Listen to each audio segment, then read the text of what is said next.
Por que é tão difícil perder barriga e ganhar músculos depois dos 30 anos? Será que o meu metabolismo está lento? Quais são as melhores estratégias para alcançar esses resultados de ganho de massa muscular e emagrecimento mais rápido? O que importa mais, dieta ou o treino? Todas essas perguntas eu vou responder no nosso vídeo de hoje. Se você ainda não me conhece, meu nome é Igor Nihista, eu sou nutricionista esportivo especialista em ganho de massa muscular e emagrecimento depois dos 30 anos e o criador da Escola da Nutrição Esportiva, onde eu já ensinei mais de 30 mil nutricionistas a atender esse mesmo público. Então, vamos lá, né? Essas dúvidas que eu trouxe aqui são dúvidas muito comuns, eu recebo muito essas dúvidas nos comentários. E esses dias eu atendi um paciente que ele comentou: Igor, já retomei a minha rotina de treino, ele estava parado há mais de 5 anos, retomou o jiu-jitsu, retomou o treino de musculação. E passados ali 3 meses dentro do protocolo, ele apresentou o resultado, mas ele falou: pô, Igor, tá muito mais difícil do que quando eu tinha lá meus 25 anos. E essa é uma realidade. Assim. O progresso, ele acontece, tá? A gente também não pode subestimar, menosprezar o nosso progresso, mas ele vai ficando mais difícil comparado a quando nós éramos mais jovens. Beleza? Então, primeira pergunta aqui. Por que é tão difícil perder barriga e ganhar músculos depois dos 30 anos? Eu vou resumir essa resposta em um tópico, que é a mudança do estilo de vida. Muita gente associa que essa dificuldade no ganho de massa muscular, no emagrecimento, ela está associada com o metabolismo, com questões fisiológicas do nosso corpo, mas na realidade, o impacto dessas questões fisiológicas é um impacto muito menor do que o impacto relacionado com as mudanças no estilo de vida. O que eu estou me referindo quando eu falo mudança no estilo de vida? Provavelmente, depois dos 30 anos, a sua rotina ficou mais apertada. Então, questão de trabalho, família, tempo de treino. Antes você tinha mais disposição para jogar bola, para fazer atividade física, você tinha mais tempo para isso. Agora, encaixar um treino de musculação de 1 hora no seu dia já é algo muito mais difícil. Então, naturalmente, primeiro tópico aqui relacionado à mudança no estilo de vida. Rotina de atividade física. Ela diminui drasticamente. Falta tempo. Aumenta a demanda, falta tempo. Alinhado a isso, questões financeiras. Provavelmente hoje, depois dos 30 anos, você tem uma vida financeira mais confortável do que antes de bater essa idade. Na casa dos 20 anos, você não tinha essa condição. Então é possível que hoje você tenha um carro. Se você não tem um carro, é possível que hoje você ande mais de Uber, outros aplicativos também estão inclusos, mas você se desloca menos no sentido de gastar energia. Você continua se deslocando, porém sem gastar energia. Então, quando a gente traz à tona essa questão da realidade financeira, essa mudança na realidade financeira que a gente tem depois dos 30 anos, a gente tem um impacto interessante quando a gente fala em ganho de gordura, certo? Outra questão importante relacionada à realidade financeira. Hoje em dia você tem uma verba a mais para comer fora, para pedir um iFood, para ir naquele restaurante mais caro, coisa que você não tinha antes. Então, quando a gente junta esses diferentes exemplos que eu trouxe aqui, a gente tem, numa média da população brasileira, uma redução do gasto energético e um aumento na ingestão energética. Quando a gente fala de dificuldade de emagrecer e ganhar massa muscular depois dos 30 anos, muito provavelmente a sua dificuldade está relacionada à mudança no estilo de vida do que a questões fisiológicas. Questões fisiológicas do nosso corpo, elas também acontecem, mas elas impactam menos do que tudo isso que eu expliquei para vocês aqui agora, tá? E aí, aproveitando esse gancho, eu vou falar, será que o meu metabolismo, ele está lento? Vamos lá, isso aqui a gente tem evidências bem interessantes que mostram de fato o que acontece em relação à desaceleração do metabolismo. Essa desaceleração, ela acontece de uma maneira bem expressiva depois dos 60 anos, se eu não me engano. É algo entre 55 e 60 anos. Aí sim você pode atribuir essa dificuldade à desaceleração do metabolismo. Ou seja, seu metabolismo passa a gastar menos energia. Então, seu gasto energético como um todo, ele diminui. A partir disso, você começa a estocar gordura com mais facilidade, porque é bem provável que você mantenha a sua ingestão calórica de antes. Então, você mantém a sua ingestão de energia, seu corpo passa a gastar menos energia, então você tem mais energia ali sobrando para ser acumulado na forma de gordura. Mas, como eu falei, 55, 60 anos. Tá? Nos 30 anos, esse impacto ele é muito pequeno. Porém, existe um outro cenário que pode acontecer o seguinte: se você restringe muito a sua alimentação, isso acontece com uma pequena parte da população, tá? É bem possível que você não se enquadre aqui nesse exemplo. Mas se você reduz muito a sua ingestão alimentar, digamos que você faça uma dieta extremamente restritiva e por um milagre você consegue levar isso durante ali um mês, 2 meses, o que é muito difícil, né? Não é o que acontece na maioria dos casos de quem tenta fazer essas dietas. Mas digamos que você consiga.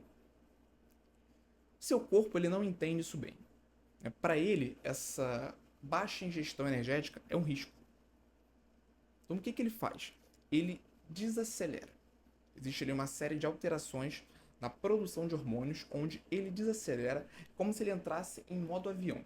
Passa a gastar menos energia para cumprir as mesmas atividades. Então, é possível sim que ocorra essa desaceleração do metabolismo, mas aqui a gente está falando de uma desaceleração momentânea. A partir do momento que você retoma a sua ingestão alimentar, retoma a sua atividade física, seu metabolismo volta. Tá? Mas quando a gente fala a partir dos 50, 60 anos, realmente é uma alteração mais contínua. Não é algo tão facilmente reversível como esse caso aqui de uma restrição. Certo? Então, abordei aqui bem essa questão de metabolismo lento. Provavelmente não é a sua dificuldade, tá? Provavelmente está relacionado com o seu atual estilo de vida. Perfeito. E quais são as melhores estratégias para alcançar esses resultados mais rápidos, né? O ganho de massa muscular e redução da gordura corporal depois dos 30 anos? Dois pilares: alimentação, se possível, uma dieta calculada de acordo com as suas individualidades, né, de acordo com a sua rotina, e atividade física. Quando a gente fala de atividade física, na minha percepção, como nutricionista, atendendo muita gente no consultório, tá? Não é você fazer 3 vezes por semana a musculação, chega lá na musculação fazer um treino de 40 minutos, fica 20 minutos no celular. Se você faz isso, você provavelmente está perdendo tempo. Tá? Não é isso que vai resolver essa questão de ganho de massa muscular e emagrecimento. Atividade física, quando eu falo de emagrecimento, o que eu gosto de trabalhar com os meus pacientes? Rotina de cardio, né? Seja uma corrida, uma caminhada, uma natação, uma luta, uma dança. Cardio alinhado com treino de força. Se possível, em momentos diferentes. Vai fazer ele 40, 50 minutos de cardio, depois 20, 30 minutos de força. Mas é algo bem definido. Não é algo completamente aleatório que você vai quando dá, faz aquele treino de musculação meia boca quando dá, porque isso não é rotina de atividade física. Beleza? Então, quando você tem esses dois pilares bem estabelecidos, você vai conseguir emagrecer. Aqui a gente está falando de mudança de rotina. Porque, como eu falei antes, provavelmente a sua rotina que está atrapalhando o seu processo de emagrecimento ou ganho de massa muscular. Os dois aqui, no caso, se aplica. Eu vi recentemente, essa semana, eu estou gravando isso aqui no início de dezembro de 2024, o Selton Mello, ator global, falando, dando uma entrevista em Altas Horas, de como que o uso de medicamentos inibidores de apetite, são aqueles medicamentos que você toma para não reduzir muito seu apetite e dessa maneira facilitar o emagrecimento, eles prejudicaram a saúde do ator. Ele deu até como referência no tempo que ele usou muito esses medicamentos na época que ele gravou o Alto da Compadecida. Aquele primeiro filme, né? Vai estrear o 2 em dezembro esse mês. Mas ele deu essa referência de quando ele fez o personagem Chicó lá atrás, né? Tem bastante tempo, é um filme antigo. Mas o quanto que isso mexeu no metabolismo dele, inclusive como que esse ganho e perda de peso, uma vez que ele interrompia o uso da medicação, ele retomava peso perdido, como que isso ocasionou para ele um caso de depressão. Ele ficou preso nesse ciclo de usar medicamento, perder peso para fazer determinado papel, depois retomava a rotina, retomava a alimentação e ganhava esse peso novamente. Então, para ele foi bem marcante. E eu não sou um inimigo de uso de medicamentos no processo de emagrecimento. Eu acho que sim, tem a sua aplicabilidade dependendo ali da dificuldade do paciente, do histórico do paciente, mas tem que ter data para começar, data para terminar e junto com essa terapia medicamentosa, a mudança no estilo de vida. Aí, o início do protocolo alimentar, de uma reeducação alimentar, alinhado também com a inserção de uma rotina de treinos adequada. Certo? Se você não gosta de fazer esteira, não gosta de fazer essas atividades de cardio, né, que estão dentro da academia, procura uma atividade fora. Vai fazer, como eu falei, uma dança, uma luta, algo que seja paralelo ao seu treino de musculação. Mas dificilmente você vai ter resultado expressivo naquele treino meia boca de 3, 4 vezes por semana musculação, treino de 30, 40 minutos. Tá? E como não perder massa magra? Digamos que você esteja num processo de emagrecimento e a lógica é a mesma para ganhar massa muscular também, tá? Treino de força. Muita gente fica com essa dúvida quando pensa em como que eu vou emagrecer de uma maneira a evitar a flacidez. Treino de força. Quando a gente fala de cardio, a gente consegue aplicar isso tanto no processo de emagrecimento como no processo do ganho de massa muscular. No processo de emagrecimento, vai aumentar o gasto energético, vai acelerar o processo de queima de gordura, e no ganho de massa muscular, vai tornar o ganho da massa muscular, né? Por exemplo, quando a gente fala de um protocolo para hipertrofia, a gente come mais, mas vai tornar aqueles ganhos mais limpos. Você ganha mais massa muscular, não ganha tanta gordura. Então o cardio se enquadra perfeitamente para os dois objetivos e o treino de força também. Porque quando a gente fala de musculação, você vai precisar sinalizar para o seu corpo que ele tem que construir mais massa muscular. E quando a gente fala de emagrecimento, você precisa sinalizar para o seu corpo que ele tem que preservar aquela massa muscular, porque aquela massa muscular é importante para você. Então é como se você estivesse dialogando com o seu corpo.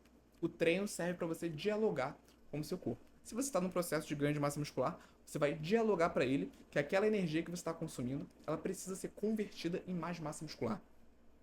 Certo? Se você está no processo de emagrecimento, você está conversando com o seu corpo e falando para ele que você precisa preservar massa muscular, para ele não utilizar aquela musculatura como fonte de energia. Perfeito? Então é isso.